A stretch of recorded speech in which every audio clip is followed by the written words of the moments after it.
What's up, guys? Welcome to the Open Late podcast. Our guest today has some insight and really cool stories to share about the outdoor industry. He is West Michigan's outdoorsman. Give it up for Blake Ledger. We're live. I almost think you should do that, Trey. We are live with Blake Ledger, the ultimate predator. Really? Ultimate predator. That's good. That's good. Blake, tell the people who you are. Yeah. Well, I'm Blake Ledger from Grand Rapids, Michigan. I actually work with Josh. We do. We do. That's the greatest thing about it. Yeah. We grind in the salt mine together. Yeah. I bet you it gets pretty old being around him. A little bit. God. He makes his way back when he has dealt with too many people and comes back to talk normal, not talk sales. Oh, it's so nice. Yeah. Need a break. Yeah.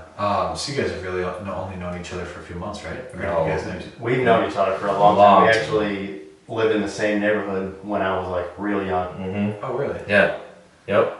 We used to play backyard football together back in the day. And Nice. oh, yeah. Used to beat the snot out of me. Yep. So you went to Huntsville High School as well? Oh yeah. Yep. Cool. Yep. Where'd you go to high school? I grew up in Wisconsin. Really? Yeah. I grew up in a town called Kaukauna, Wisconsin. Bless you. Yeah, I know. Moved over here like 5-6 years ago Okay. for engineering automotive industry. And started doing like model making kind of concept cars and stuff like that. And then Really?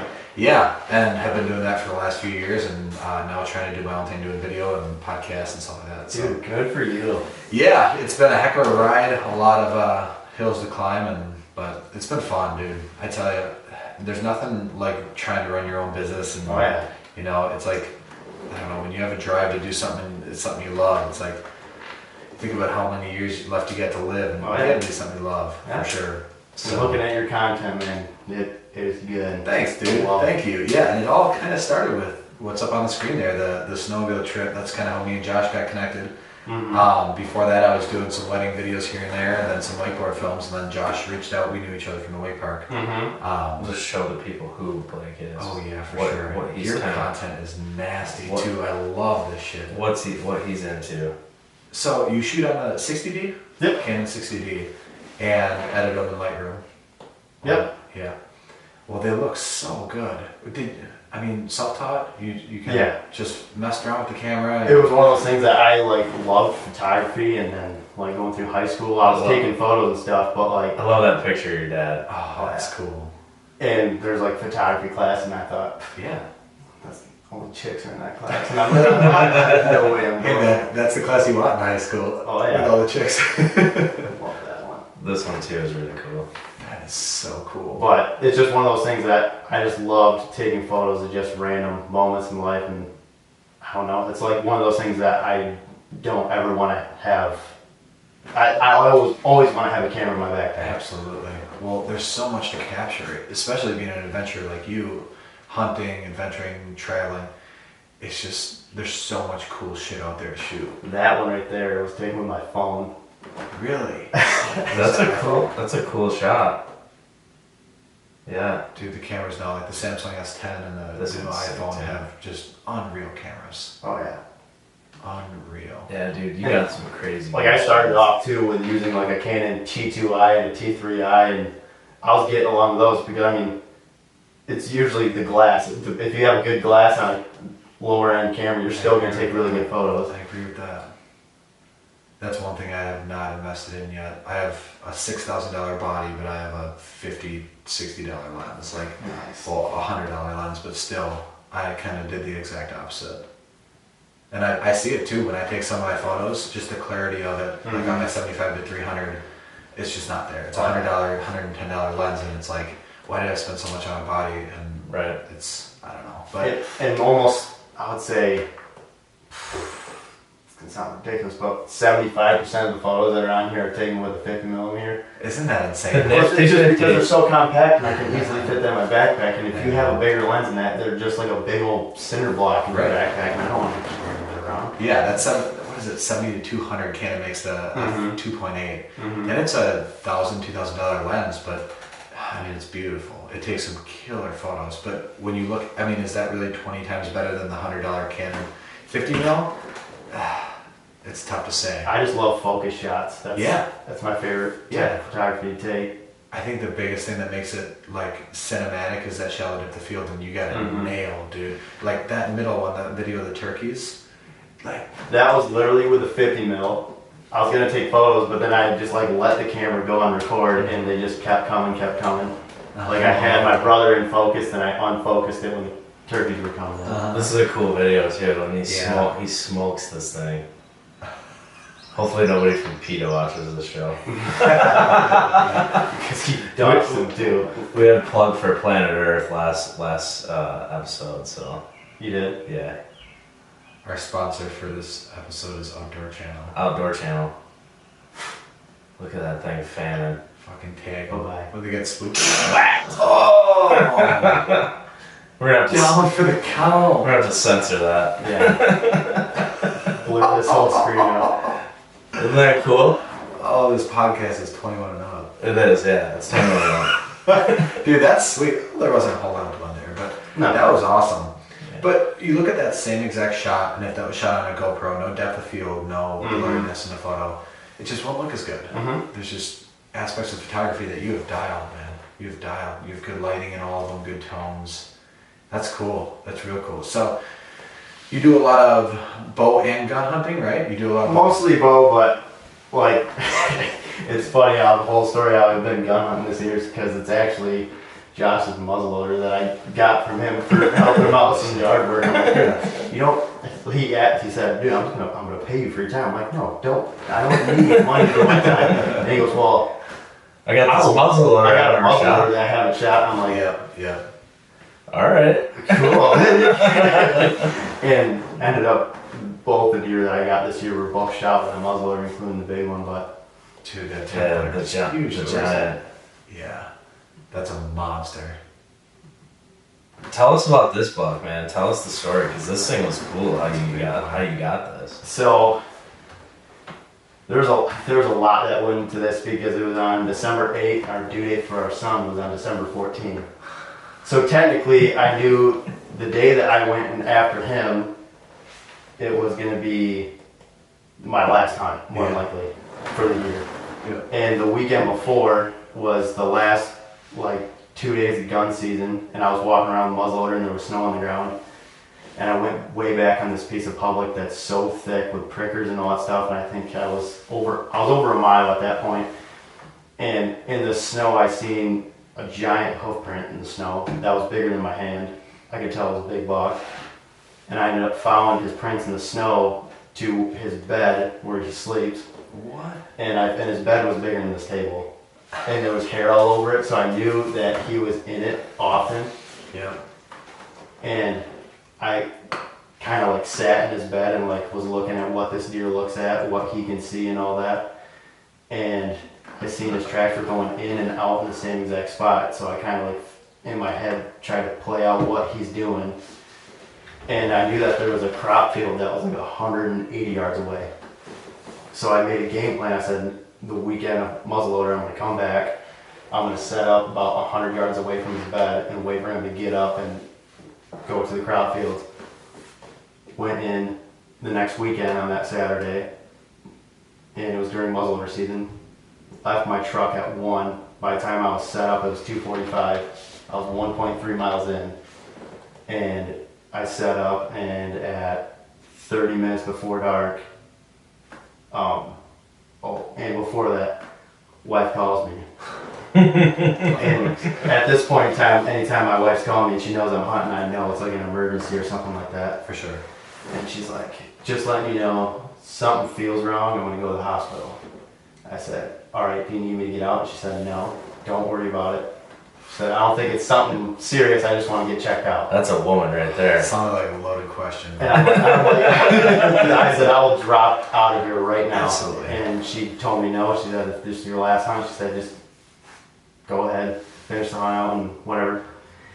Get off the phone with her, and it was 45 minutes later, about 30 minutes before dark, from where that buck's bed was at, I see a deer coming. And I put my binos up, and I can see it's a smaller buck. He's making his way towards me. Then I see another one, another small buck, but it's a 6 point. I don't know, probably 15 inches inside. At this point, my last day of season, I'm like, this one, I'm gonna get it. Yeah. And cock the hammer back and all that. And I have a bow hunter's mentality, so I want to see how close they can get, because they're coming right in. Absolutely. And watch them, and they start to come right behind me at about 15 yards. And then I go to swivel, because I'm going to shoot them on my other side. And as I'm swiveling, I look back up towards the bedding area, and I see what looks like an Angus beef cow sitting up on top. And I'm like, oh boy. And there's snow everywhere, and he has a white rack, so I can't see his rack. At this point, I just knew it's a big deer, and I'm like, I'm going to wait for that sucker to come on down. And he starts making his way down, and then his antlers line up with a tree, and I can see what looks like a dinosaur rib cage coming off his head. And and he does the same exact thing as the other bucks. And this deer acted like he has never been hunted his whole life. He just was shaking his head, trotting, just making just stupid noises. Comes around the other side of me, and I go to turn around and realize those two small bucks came up the ridge, and they're sitting at about 8 yards, right underneath me. And the buck, I turned around, and he's at 15, he was at 17, and his head was blocked by a tree. I could see his body. I'm like, now or never, and all in one motion. I turned around, put the crosshair, boom, and shot. No way. Ran, seen him jump over a tree, and then I heard like a commotion. I didn't see him go up the hill. I'm like, he's down. And when I thought he was down, bawled my eyes out. I have no clue why. I just adrenaline rush just hit. Oh, and you don't understand that until you shot a deer. Oh yeah, and like I've never seen one that big in Michigan ever. There's not a lot of things that you get that emotion from. No, No. no. And then I called my wife, and she couldn't understand the lick of what I was saying. and then I called my brother, and he knew where I was at. He couldn't understand what I was saying either. Mm-hmm. And he's like, all right, go make sure you have blood, and don't go trailing without me. Got off the phone, totally trailed that buck. And I Totally wet. There was no way I was went waiting. over the tree, and there was like a big, like almost like a lake that was frozen over. And I went over the tree, and he was laying right next to me on the ice, and proceeded to bawl my eyes out again. But I've never seen a buck that big, like ever, on the hoof. It's giant too. I mean, for public land, like, I mean, that's a big deer, man. I mean, this thing's beautiful. And what did that one score? 147 and 6/8. Wow. Dressed out at 215. He's a This beast. thing's a monster, dude. I don't think I'll ever get one bigger than that. Good shot too. Yeah. Great shot. It must have been that muzzleloader. With you were looking at. that, it's gotta be, I mean, but Yeah. with a muzzleloader at 17 yards, it's hard to miss. So, primarily when you started out hunting, though, you were hunting with compound bow, right? Yeah. That was kind of where you started. Yeah. And then you got into this little rig right here. The old stick bow. The old stick bow, dude. I love hunting with that thing. The Fred Bear Special. Mm-hmm. Talk, That is sweet. tell us about that. I mean, because you like restored that thing, right? Or like you got it from somebody that builds bows. Well, I made one in woodworking, and then I bought a couple since, and then I hit a point where it was like, I don't know, I wasn't getting bored with a compound, but like there was something when you walk in the woods with a stick bow, it's like, this is the best thing ever. You're just shooting this thing. And No sights, just dropping bombs. What? yeah. But It's like Legolas, dude, on Lord of the Rings. I would never shoot that far at an animal, heck no. I want to tickle him when I shoot with that thing. Look at that. Okay, How that's far- super Are impressive. you 70 yards? That was 70 yards there. Wow. Okay, that's extremely impressive. I mean, just to be able to hit the target with one of those that far away is a skill, And dude. don't worry about that house back there because it's abandoned. Nobody lives in I was it. gonna say, these kids running all over the place. But the bow that I use right now was made from a guy in Iowa called Brian Wessel, and that bow is killer, and it's a breakdown, so I can take the limbs off and everything and fit it in a briefcase. That's cool. But So, have you done guided hunts out west? I've not done guided. I do DIY Yeah. out west. I love doing it. I don't know. I just love the whole fact of Here's like some of the out west stuff. going to a state, buying a tag and figuring it out. Yeah. We're not successful a lot because usually when we go, I mean, we're normal working guys that we gone to Montana now, like this year we're going to Wyoming, but like Montana, after everything, it's a 32-hour drive. So you basically, if I take a week of vacation, I'm spending 4 of it driving. Yeah. But so like this Wyoming trip, it's basically going to be 1 full day of driving and then. And at least a day or 2 of figuring shit out, right? Oh, yeah. You're walking around, you're figuring out the spots. And like the one year when I shot my elk, that was so much luck on that one You got a because picture of that on here too? yeah, I'll show everybody that one. that was on the first day that we were there. I shot my elk. Yeah. Yeah, right there. That is enormous. You see that How do you GoPro? get See so- that GoPro on the bow? Yeah. I ended up getting an email from the Montana Fish and Game stating it's illegal to have any film equipment on any weapon. Really? Yeah. Really? They sent you a letter? Wow. They said they seen it through the video of the hunt, and they just said we're not going to we're just letting you know for future references that you're not supposed to have any film equipment on any weapon. Which I thought was a Interesting. weird law. That is Really weird. interesting. That's interesting. You would, I mean, what's the downfall of it? There's, Right? There isn't one. I mean, you're not. Yeah, that's weird. they have a bunch of weird laws. Like on arrows, they make lighted knocks. Like on the Yeah, like Luminox. yeah, it's Yeah. illegal in those states. You can't have Luminox? No kidding. I think they just try to keep it as traditional as possible. Yeah. Yeah. So you can have a film crew with you, you just can't have it mounted on the weapon? Yeah, and like, I think if you're filming and you're getting money for the film, I think you have to now have a permit if you're going to be on public land and all that. Everything. They just, You can't even do. I think you can't even do drones on public land anymore unless you have a permit. yeah. Yeah, you for sure have to have a permit to film commercially. When I do real estate, when I do stuff like that, Yeah. I have to have a permit. Really? Part 107 it's called, and dude, you gotta learn the craziest shit. Like, you gotta learn how to read, like, actual weather reports from the airport. And it's not just like sunny and 60 degrees, it's like wind speed, the humidity, like everything, and they just make it the craziest way. It's a lot. It's for sure a lot, and you gotta have a permit to do like, if you're out there and you're dressed up for like a photo shoot out at like Holland State Park, Yeah. any of the state parks, you have to have a permit. Yeah. And everything's twice as much for a videographer as a photographer. So That's crazy. yeah, they're just, I mean, That's new ways to make money, though. It's it's source a of business. income. Yeah, I can see why Yeah. from their standpoint. Dude, you had a shot in a magazine? Yeah, I'm still a little butthurt about that. What? It's great, but I don't know. It was kind of a mistake in my part when you have these companies that you're taking photos for and they give you product for it. Yeah. Where being a young guy, not knowing what I want to do in my life, I for a while that's what I want to do was jump into photography and doing product photography for people like this. And I didn't sign a contract or anything like that stating if you're going to use it for magazines or You gotta pay anything, or whatever. pay for that. Well, I didn't get any notification, any email, no nothing that they were going to put it into a magazine. Uh-huh. And I didn't. I mean, So they just took your photo and used yeah, and then I hear that at the ATA show that's in Louisville, I heard that year that they had like a 20-foot banner of that photo. It's like, it. And you're like, and they didn't give you any credit either? no, there was no recognition on the photographer underneath it or nothing. They just yanked your photo. Mm-hmm. Did you send it to them, or did they like take it offline? Through like the companies that I took photos for, They got it. they have what page is it?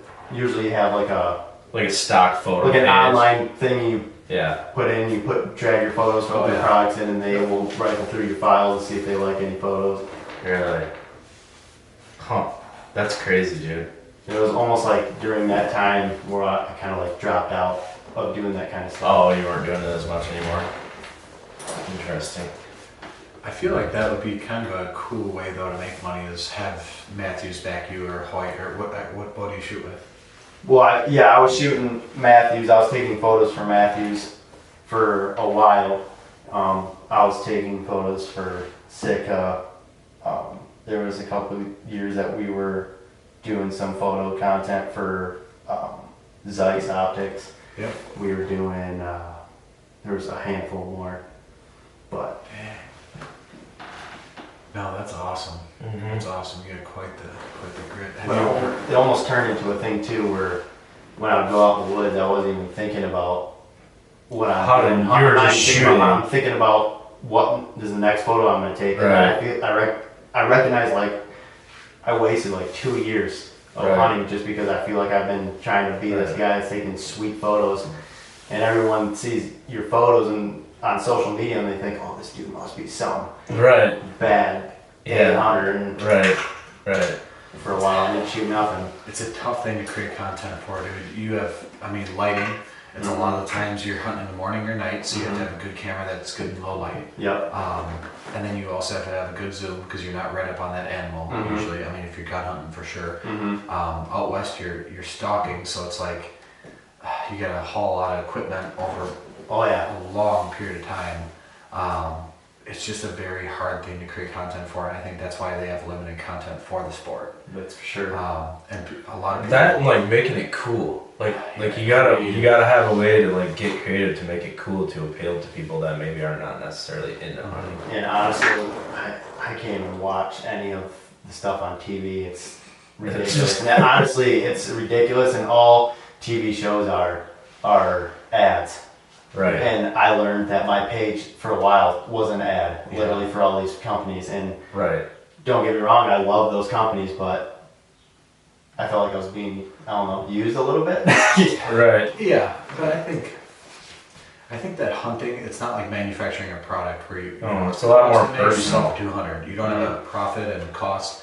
It's like, so to go out and shoot an antelope or to shoot a deer, whatever you're going to go shoot, there's not that profit margin where you can make a living with it. That's where your money comes from, is promoting sponsors, promoting companies. So it's unfortunate because it's such a cool sport, Yeah. but it is very ad driven. Yeah. Yes. Absolutely. But it's also, and I think they have a little harder time too, like finding people that are willing to do like what you were doing because it's such a personal thing. Like, Yeah. like hunting is totally different than a lot of other sports. Like, there's, you're waking up early in the morning. Because you're not always gonna get something either. No. You don't get, always that instant gratification of you're gonna kill something every time you're out there. So I can definitely see like how it would be that way.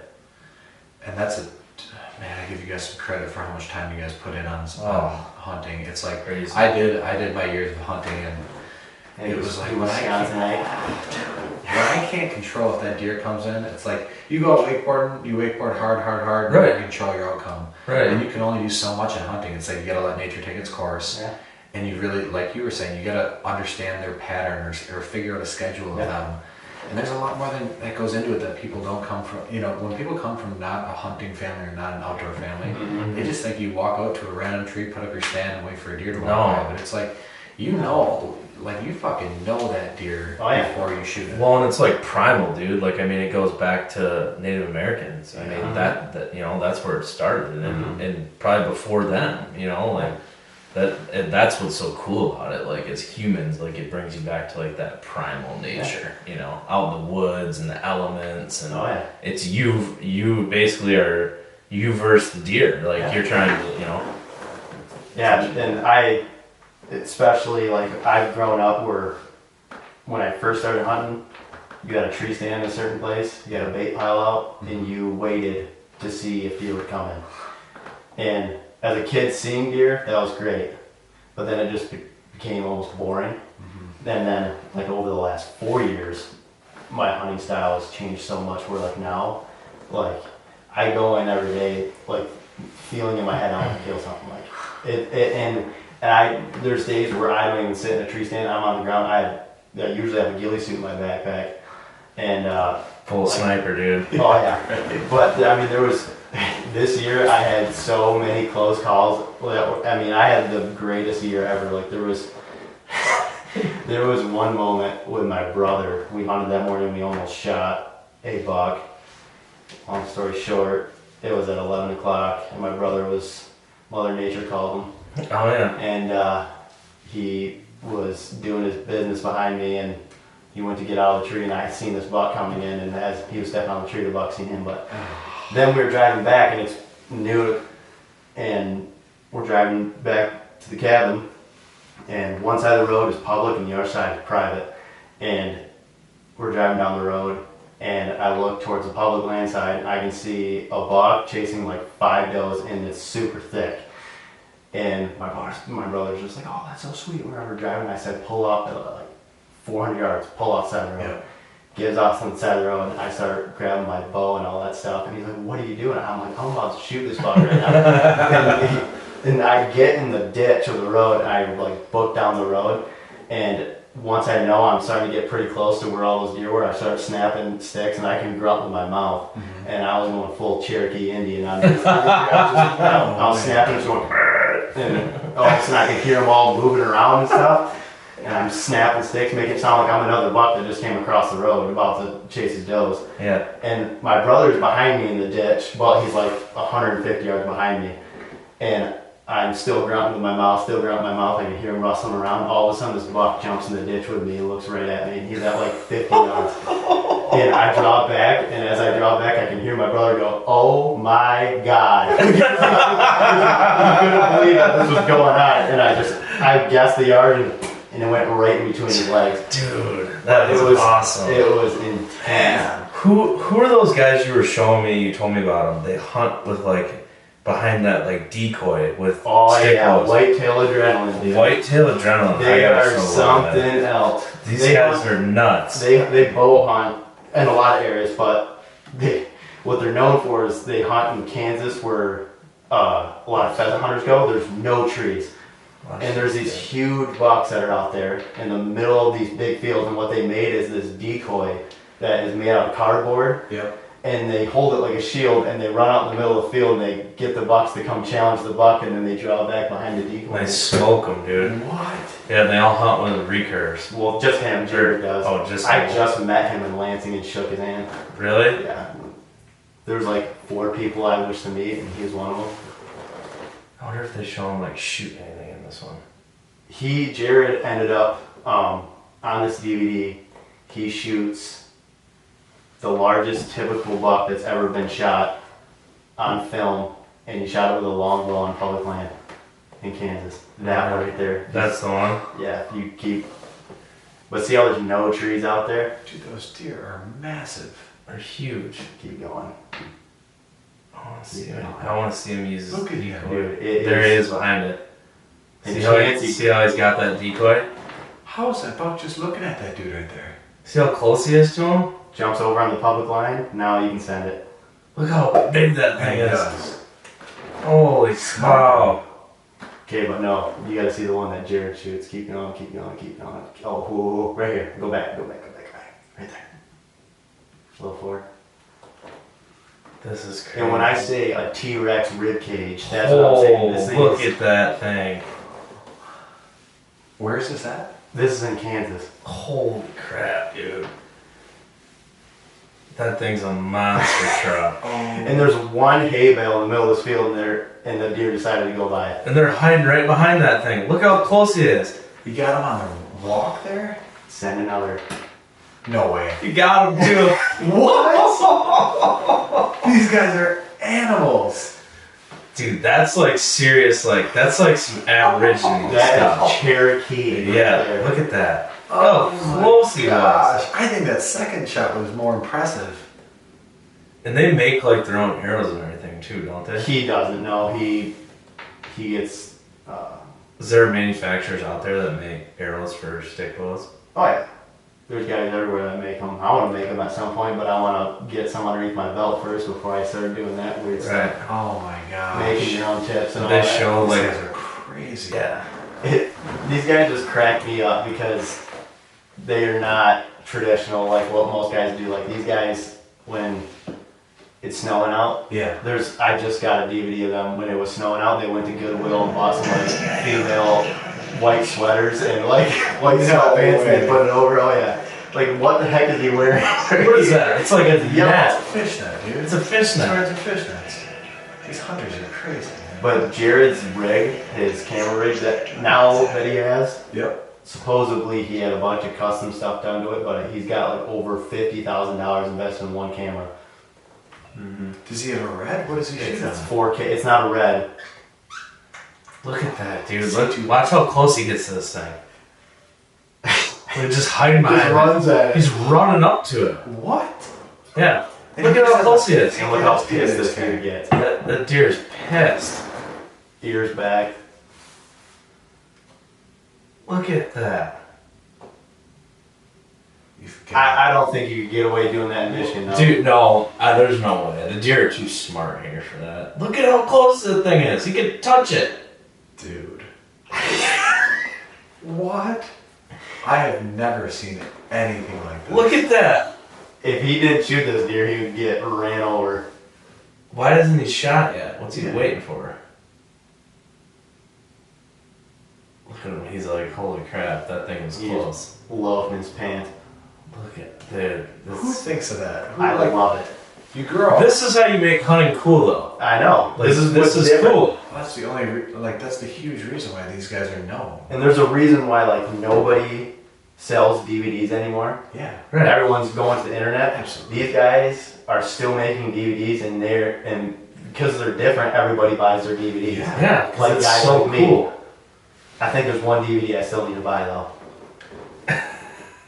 But these guys are from Wisconsin. They drink Bush Light like it's water. I could tell before you said that. I can tell they're from Wisconsin. They're savage, dude. They are. Everybody from Wisconsin. They're literally like doing it like back in the day, dude. But the reason why I was so jacked about this is because when we go to these western states like Wyoming, Montana, all that stuff, this is actually how we hunt because we don't have time to find spots to put tree stands. We do it all on the ground. And I seen these guys one time, I'm like, oh my gosh, I gotta buy these DVDs. So you're like spotting and stalking Oh, the yeah. entire time. Well, he can sneak in the whole time. Well, he can sneak it.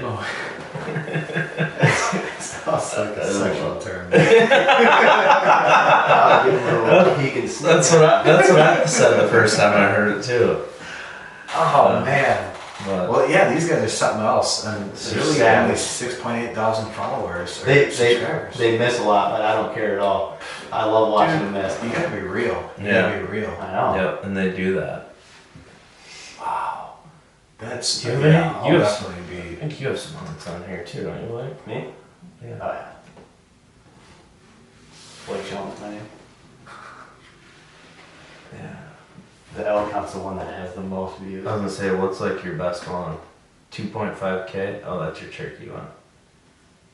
Montana bow hunt, dude. My buddy Jason literally got in the river, walked the river, and popped up, and he went to shoot. This is the cool kind of hunt, dude. People that sit, I mean, nothing against people that sit in stands and wait for them, but something about like actually stalking is really cool. Fast forward, this is just a drive out there, and then like, I think the first part is when we first showed up there.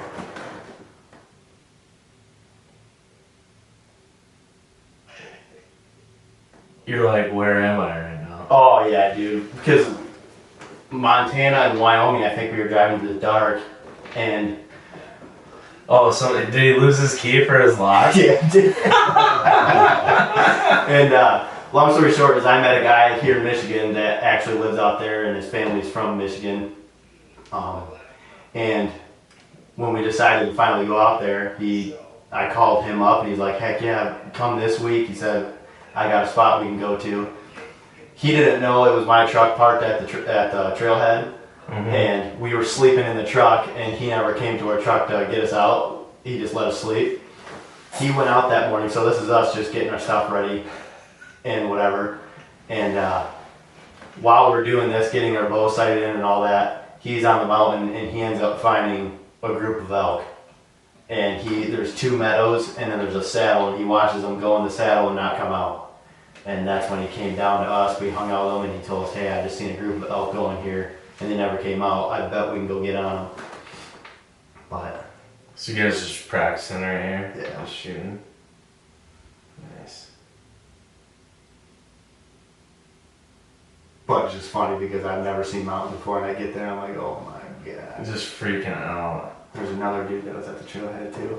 It's cool when you can drive into a place like that at night, and then it gets light out the next morning. And Oh yeah. And I didn't have like the apps that we do now. I have an app called Onyx, and it shows all public land and stuff. But to get to this public land, I didn't know that Oh, look at Yeah. that moose, dude. ranchers and stuff, they lease out public land to have their cattle on. Oh. Yeah, So, it's my like buddy- Rome or whatever. Yeah, out my buddy gave me directions, and he goes, "You're gonna have to go through this fence, this fence, this fence, and this fence." I'm like, "Dude, are you telling me that I'm gonna have to trespass on like 4 different properties?" Well, supposedly, we went through all those gates and Look at figured out it was all that, dude. public. But if I didn't have a map or anything like that, I would have thought 100% we were trespassing on private.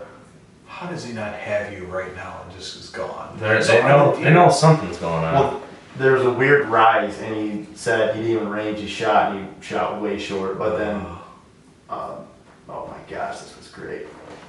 I tossed a 72-yard banger at this buck. It was way too far, but 72 I was confident with that bow. I could shoot the dick off a mosquito with that bow. Oh my gosh. That's a long shot with the bow. That's a nice buck too. It was the last day too, and I'm like, I'll shoot anything that would make me happy. This buck comes out and it's just, When did you shoot? oh, I shot back there. Did you skip a little bit? I think it was coming out. Oh, there you are, right there, drawing back on. I- Just a I- lob If he shot. moved his shoulder like this and it grazed him, it would have been a money shot if he didn't move. But Oh man, that's cool, dude. Very cool. Man, you've been some places, you've done some stuff. Mm-hmm. That's real cool. That's real cool. So, yeah, I mean, you were into photography, and then you started hunting, and you just kind of put them. put them both together, yeah. I think that's what you do when you're into shooting photos or video or whatever you do. You just find your passion or whatever you're doing, anyways. Yeah. You know, and I think that's why this summer I'm going to be doing like a ton of vlogs at the Wake Park and a lot of videos at the Wake Park. It's just like whatever you like to do, and then you can incorporate something else into it, like photography. Mm-hmm. It's just the time, dude. That was my problem though, is I couldn't figure out how I was gonna make a living off doing that. That's Right. why I kind of like shied away for a little bit. Yeah. I mean, you look at guys even like Cameron Haynes, dude. He's got a normal job. He does. He works 9 to 5 every day, you know, and he's famous, like Yeah. as a hunter. Yeah. But I mean, I would love to find a side hustle to do outside of my job. That Right. if I could like How find you do something that? where, like, even if it was something small that could fund the hunts and all that stuff, that'd be awesome. Yeah, Right. if you're gonna get out there anyways, the toughest thing is to film yourself. Yeah. You know, you almost wish you could just have 2 of you Yeah. or a crew that knows what they're doing. But Yeah. I would love to get into filming hunts like this. Yeah. Yeah, it'd be really, really cool to go along on some kind of hunt, just like your elk hunting or whatever you're doing. I got a buddy that went out to, I'm gonna butcher wherever he went out to, but he went and shot a antelope, and that was super cool. Him telling that story. The antelope. Yeah. Out in the yeah. middle of nowhere. Yeah. Mhm. Yeah, that That's was sweet. a cool hunt. But yeah, man, hunting, you just get the coolest stories out of it. Mhm. You do, because so much time and effort goes into it, and the success rate is usually so low. Yeah. Yeah, I give you guys credit. Well, I think too, like the camaraderie of it and being out there with your friends and Oh, yeah. telling stories and all the tall tales. Oh yeah. You know, that's all part of it. And that's why I love photography too, because not photography and videography is not only do I get to tell the story, I can show it through photos and people, video. sure. Yeah. For sure. And hopefully that brings more people into the sport. Like, do you think that bow hunting in Michigan area is getting bigger or smaller over the past couple of years? Yes. It's getting, I know that 100%. They say that hunter numbers are declining, yeah. which I don't know. I haven't really looked at the numbers on that, but all I know is from all the archery shops that I go to, and anybody that you talk to that's in the archery industry says that they're booming and like selling stuff off the shelves like hotcakes. Really? And it's funny too how you hear guys that sell hoists, they go, "You do not know how many hoists we sell just for the camera kids." I bet. Oh, with this bow that looks like camera. I gotta have Cam Haynes' bow. I gotta have spot hogs I don't- on there 'cause Cam has it. I was gonna say, I just wanted to show like a little bit of this because I love this video and I think that it makes like, it does a good job to like make hunting kind Is of this cool. the video you sent me? Yeah, like it's just cool, The dude. cinematography in this is so cool. Look at those colors. Have you ever heard of Rock House Motion? No. Oh man. They do outdoor kind of stuff? they do a little bit of everything, but man, their content is some of the most insane I've ever seen. And I mean, this dude's just a nut, man. I mean, he's crazy. Some of the shit that he does. I don't know how this dude hasn't rolled an ankle on that mountain. How many times? I mean, he goes every Runs it every day. But it's cool. It like shows out like, and I love like the fitness aspect of it that he promotes. Like, you know, to do what he does, to hunt like he does, like you have to be. You have to. Even like how you do it. To hunt like how you do. That's so funny. Usually you see somebody in the gym like this, you're like, so do you play football? No, dude, he's a hunter. No, I hunt. Yeah. But it's true, dude. If you're going to be hiking through those mountains, the last thing you want to do is get to finally your deer or whatever you're hunting and be fatigued and not be able to actually hold it still. Oh yeah. Right. You know? And like, you know, I think the stereotypical, you know, when you think of hunting is big man in his orange pumpkin suit with his 12 gauge Elmer Fudd gun going out and knocking back bush launching. Sitting on a 5-gallon bucket next to a tree. That dude's a man. But I mean, which there is those guys, but that is like 2% of the guys that are out there, and those guys give it a bad rap. Right, exactly. Yeah. And I mean, you got guys like Cameron Haynes that are just killing it. Oh, that's so cool. They're just trying to be the best person they can be. What was that other Rock House? So you know, Rock House is legit. I don't even know if they have a YouTube. They have a Vimeo because they want to show the best of quality. Real quality. Rock House Media. It's emotion. You would see them on Instagram, but it's just whatever. their stuff is unreal. Yeah, I'll have to look at their stuff. Yeah. It's just amazing. You guys say Cameron Haynes doesn't do that full time? Like he has a. Oh, he's got a regular job. He works at a Works water for- plant, I believe, in Yeah. Oregon. So he wants to or has to, I think he's worked there since he was what, like 18 or something like that. and he can do both. Yeah. I just listened to an interview with him. He said something about how he just doesn't feel like he's different than anybody. Right. He just tries to be the best person he can be, but Right. Good for him.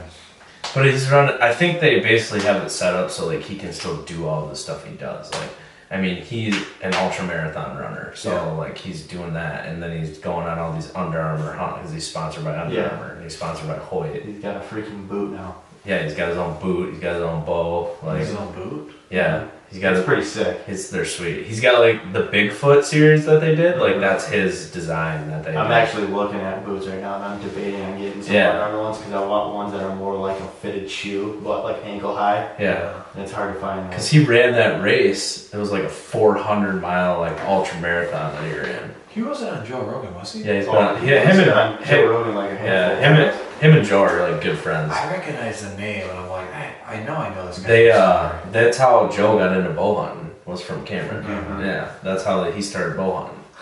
And they were talking about they go to one hunt they did. They went to Hawaii. They go to Lanai and they hunt axis deer like from like helicopters, right? Don't they like fly in, they land, and then they go out and hunt because they're so overpopulated. Yeah.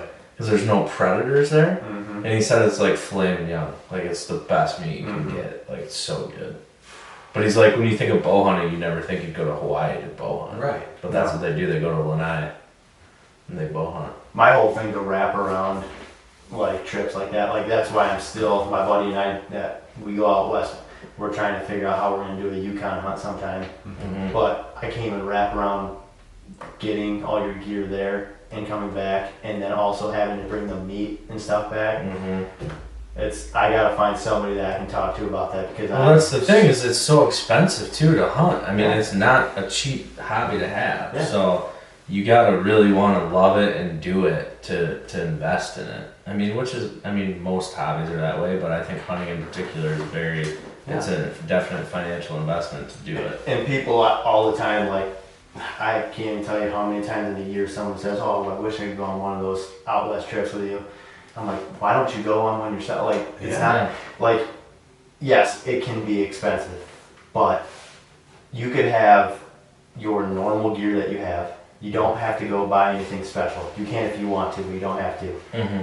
Depending on what you go out for, like this year we're going out for a deer, and we're not going to get a buck and a doe tag. A buck tag in Wyoming, I think, is $360.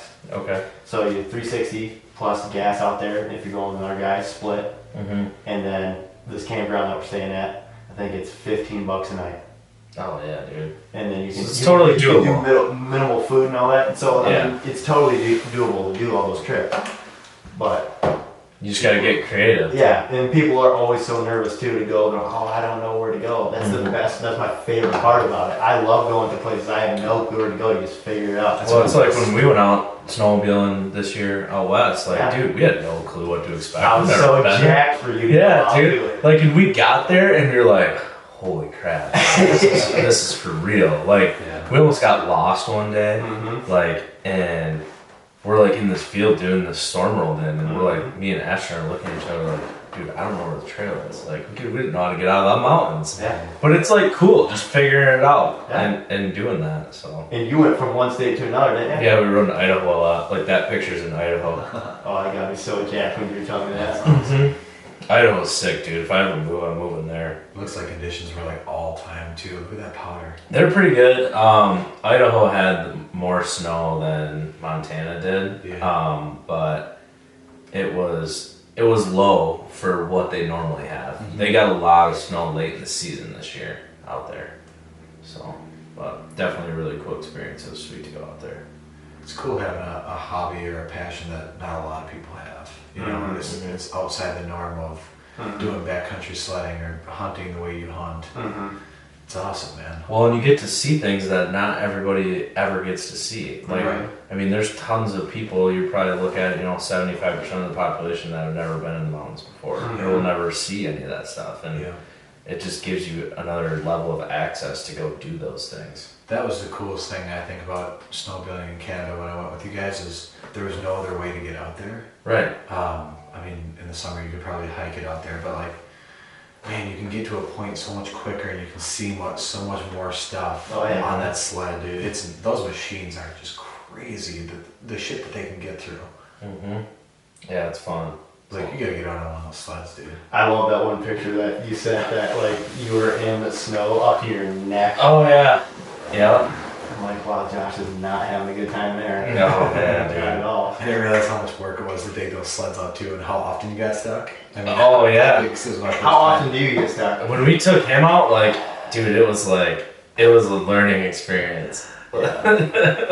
It's not bad. I mean, you get stuck a lot. Like, don't get me wrong. Like, it's work. Like, Yeah. you're sweating and like you're tired at the end of the day. Mhm. Like, it's a lot of work. Because I mean, they're 500 pound machines, and you're flipping them over and picking them up and Yeah. trying to move them around, and You gotta be well below zero for you to get cold out there because you're constantly. you're just moving. Well, it's the simplest shit. Your buddy flips a sled or he gets buried or whatever, and it's not like you could. I mean, you can ride up next to him, but he's got to roll a sled out. So Right.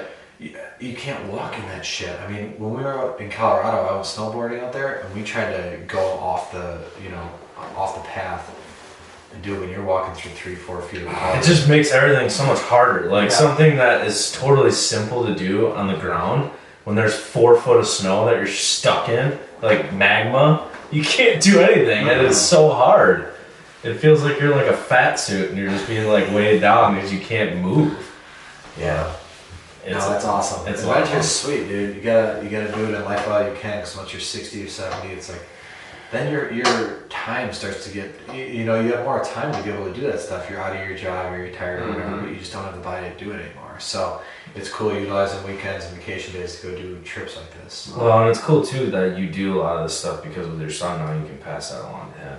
Oh, yeah. Take him with you, and now you got a forever partner. Oh, yeah. So if you ever need somebody to go with, hey, let's go, buddy. Yeah. And that's another reason why I love taking photos, because there's nothing I think that's cooler than seeing pictures of old boys and seeing Yeah. their sweet photos that Yeah. they took. And I want my son to look back and be like, dude, my dad did some sick stuff. Yeah, exactly. And you have that forever. Just relate to the times too, get a perspective of how it was back then. My dad, like my parents, didn't have much of a video camera, around when they were my age. So the amount of photos I see of them is very limited. And to be able to show my son what I was doing at 18, 25, 30, those years of my life, it's gonna be cool to get to relate to them Heck when they're yeah. at that age. So it's a cool field to be in, and it's also that you can implement into a passion like hunting. Mm-hmm. Very cool. Yeah, So exactly. awesome, man. Yeah. Awesome. Well, I appreciate you taking the time to come on. I know that your life is busy and our life is busy and we got a lot of stuff going on, but it's real cool to look back at these kind of podcasts and do episodes like this with a bunch of different people. I mean, I think this podcast is really about how people implement like adventure into their life. Yeah. You know, and I mean, we can really relate on a photography standpoint, but yeah, it's just awesome to see what people are doing with their time. Oh yeah. So Yeah. keep killing it, man. Keep killing it. Yeah. I'm excited to have you on episode 2 of Blake Ledger. Yes, Yeah. definitely. Appreciate it, guys. Yeah, No problem. absolutely. Thanks for coming. All right, guys, that's a wrap for episode 3 on the Open Late Podcast. If this is something that you enjoyed, if you got some value out of this episode, hit that like button, leave a comment. I'd love to know your thoughts. Maybe it's even a suggestion of who you think would be a good candidate for the next episode of the Open Late Podcast. Hope you guys have a great weekend. We'll see you guys on Monday for the vlog.